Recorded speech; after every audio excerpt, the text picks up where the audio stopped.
by God! Something is inside! The rock split open, and then, through the dust, a shape emerged. Massive, tall, red hair against grey stone. It's alive! From the cold, dead heart of the mountain, a living she-camel stepped out. She was huge, towering over their normal camels, and she was heavily pregnant, just as they had demanded. Her eyes were unlike the eyes of any creature they knew, deep, calm, witnessing, as if she had come carrying a message and a verdict. The valley fell silent. Even the children did not dare to breathe. This cannot be real. Stone cannot give birth. But it was. A miracle they demanded. A miracle Allah delivered. A miracle that walked among them, huge, majestic, untouchable, pregnant, just as they had asked, drinking from their springs, roaming their streets, a sign so clear that even arrogance struggled to deny it. Oh my people! This is the she-camel of Allah.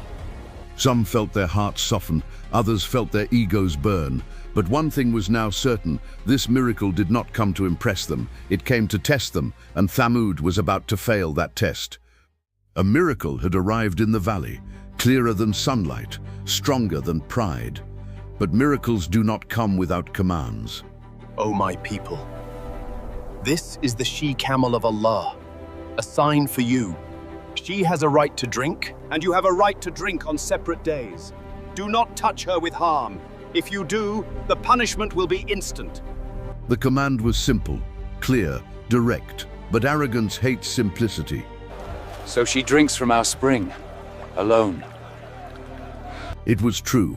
The camel drank an entire day's water from the main spring, and on the next day the people drank. A rotation, a test straight from Allah. Look at that beast. She is draining us dry. My livestock are thirsty because of this. But here is the part the ungrateful choose to forget. On the days she drank their water, she gave something back. She would stand in the center of the village, and her udder was full. The poor, the weak, and the children would come with bowls and buckets. She gave enough milk to feed every single person in Thamuud. We gave water, but we got sustenance. This is a mercy from Allah. Do you see how they look at her? If we let this continue, Salih will be the king of Thamuud by next year. The chiefs felt the ground slipping beneath them. Their power, their influence, their pride, a camel, just a camel, was undoing decades of their authority. I don't know why, but when I see her, I feel fear. I feel peace, as if she came with a warning. The valley divided. Some hearts opened, others hardened like the stone, and soon a plan was whispered, a plan born from jealousy, fueled by fear, and destined to doom them all. The miracle should have softened their hearts, but for some, it only hardened the stone inside them. The plan was set. The 9 men gathered in the moonlight. They were drunk on arrogance, but they needed a leader, a man with a heart of stone. His name was Qudar bin Salif. The Prophet ﷺ described him as the most wretched of the ancients. He volunteered to take the first strike. Hold her down. I will finish the myth. The majestic beast, the sign of Allah, collapsed to her knees in the dust. She tried to stand, but her legs were gone. As she fell, her eyes looked for one thing only, her baby. The calf, terrified by the blood and the metal, ran towards the mountain.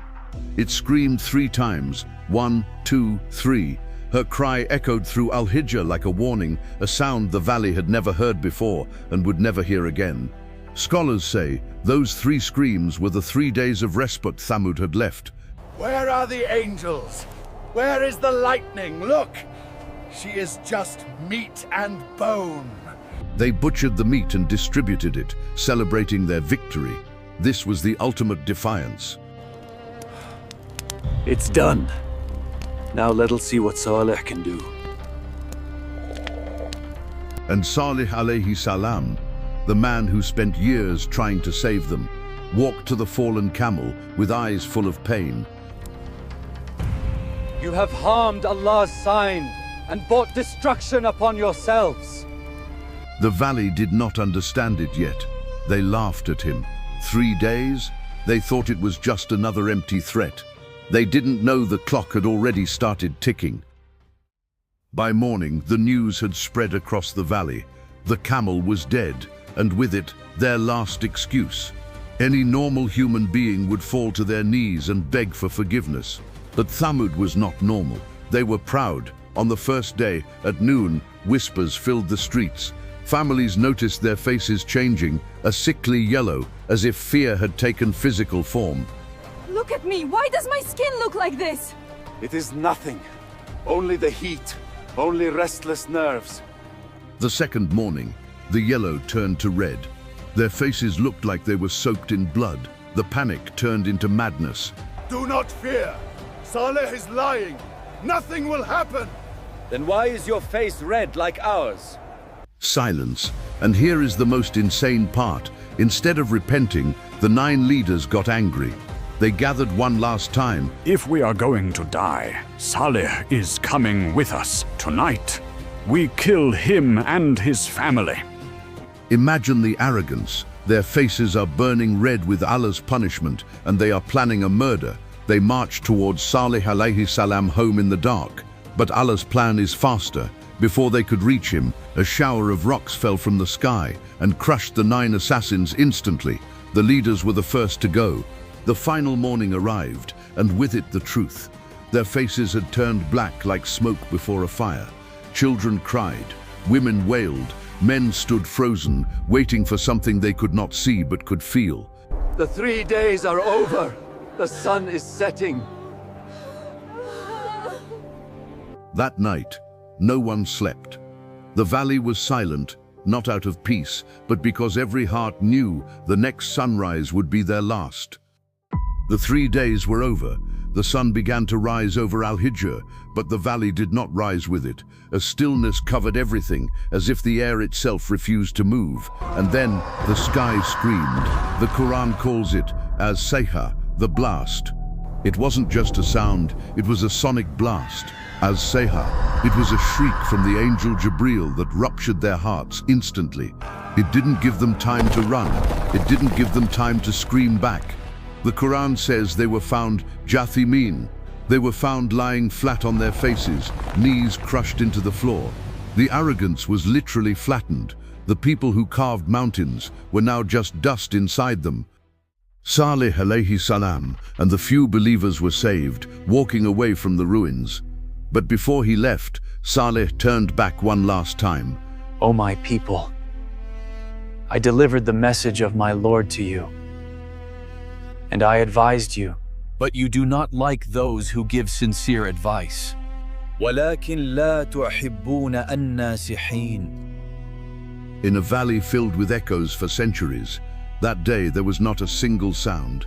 Thamuud, a people powerful enough to carve the earth, could not escape a single cry from the one who made it. Thamuud was not destroyed because they were stupid. They were geniuses. They were destroyed because they thought they were safe. They thought their money, their stone walls, and their status would protect them from God. Today we don't carve mountains, but we carve other things. We build careers, we build status, we build egos, and just like Thamuud, we think I am secure. Nothing can touch me. The scariest part of this story isn't the scream, it's the reaction to advice. When Saleh alayhi salam gave them advice, they didn't say you are wrong. They said, who are you to tell us? Ask yourself, when a parent or a friend or a scholar corrects you, what is your first reaction? Is it thank you, or is it who do you think you are? If your heart hates advice, then be careful. That is the seed of Thamuud growing inside you. They rejected a camel. We scroll past the reminders sent to us every day. We see the signs, but we don't stop. The test is the same, only the scenery has changed. Don't be a nation that builds strong houses, but has weak hearts. I hope you understood the message, and I hope this story shook your heart as much as it shook mine. Before you go, I have a small request, a genuine appeal. If you want us to complete every story in a way people can truly understand, please consider joining our Patreon community. By supporting the channel, you allow me to hire editors and researchers so we can produce better content faster, or at the very least, just subscribe, just leave a like, just share the story with someone who may need it. And honestly, what you give might be less than a cup of coffee, but the reward, inshallah, it will be heavy on your scale. Keep Dean Story TV team in your prayers. Keep this Ummah in your prayers. And may Allah protect us from arrogance and rebellion, and keep our hearts sincere always. Jazakallahu khairan. Assalamu alaikum wa rahmatullahi wa barakatuh.